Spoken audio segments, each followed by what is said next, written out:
Jason Spezza of the Toronto Maple Leafs today signed a 1-year contract with the team. He will be back next season. Not sure when that season begins, but he will be in the blue and white for it. Jason Spezza joins us now on the phone. Jason, congratulations on the deal.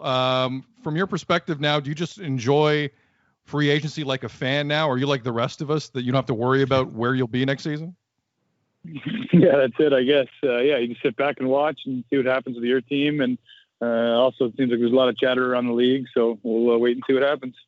At 37, you could have walked away. You could have gone somewhere else. You could have called it a pretty damn good career, if I do say so myself. What made you want to go back to the Toronto Maple Leafs for another year?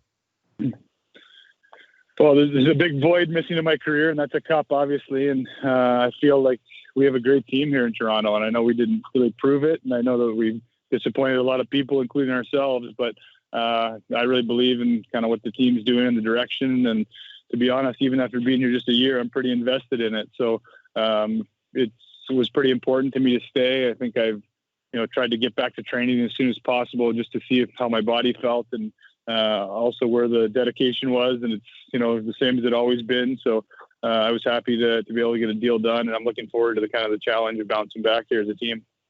Jason Spezza of the Toronto Maple Leafs here on Tim and Sid. You mentioned being invested in it, Jason, and you weren't here that long.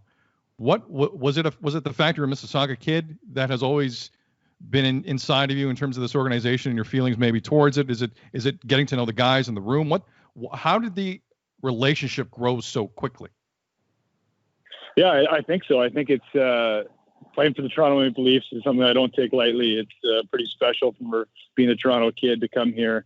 And then also, that's kind of the start of it. And then just getting to know Austin and Mitch and Johnny and Willie and these guys and, Morgan, and just they're great guys and great kids, and they want to do well. And I think the work that we put in to get ready for the restart, we didn't see the results, but I think it showed the commitment of the group. And there's a little bit of a chip on our shoulder, I think. And so I definitely wanted to be a part of it again and to see it through for another year and to see where we can take this thing.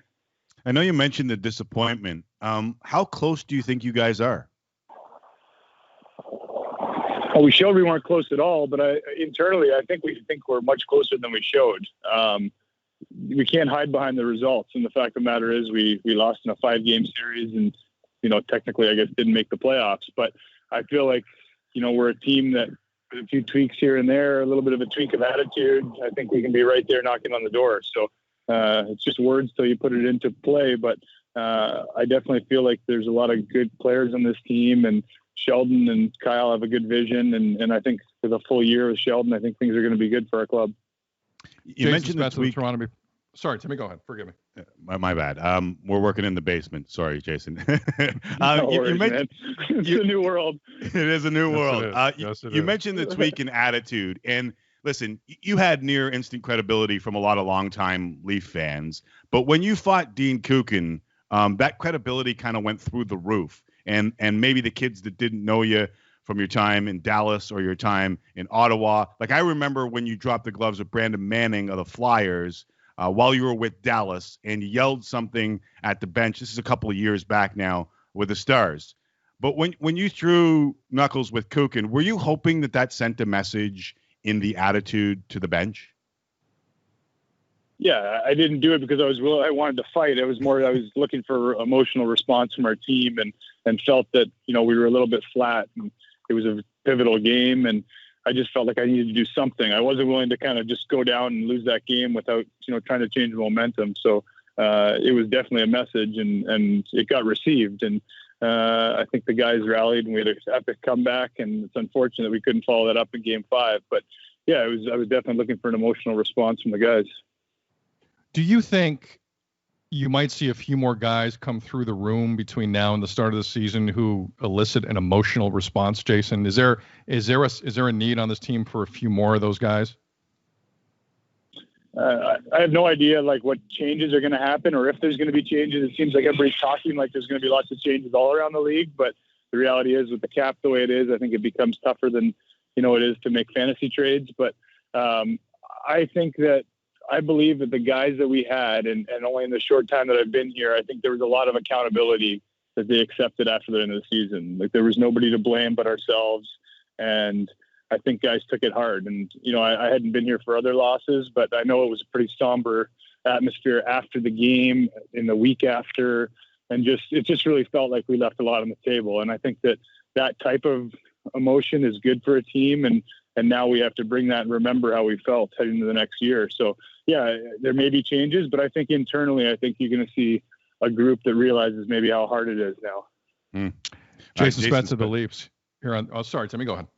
No, that's twice for me. So forgive us, Jason. We're in our basements. I don't know if you know.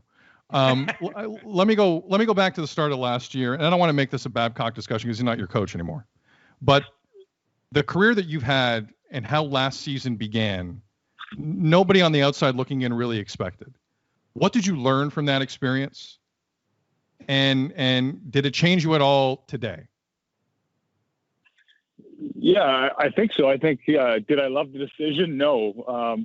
I've also been a guy that has been looked upon for advice and leadership over the course of my career. And I can countless times remember telling guys that were out of the lineup just to keep a good attitude, work hard, keep your head down, be a good teammate.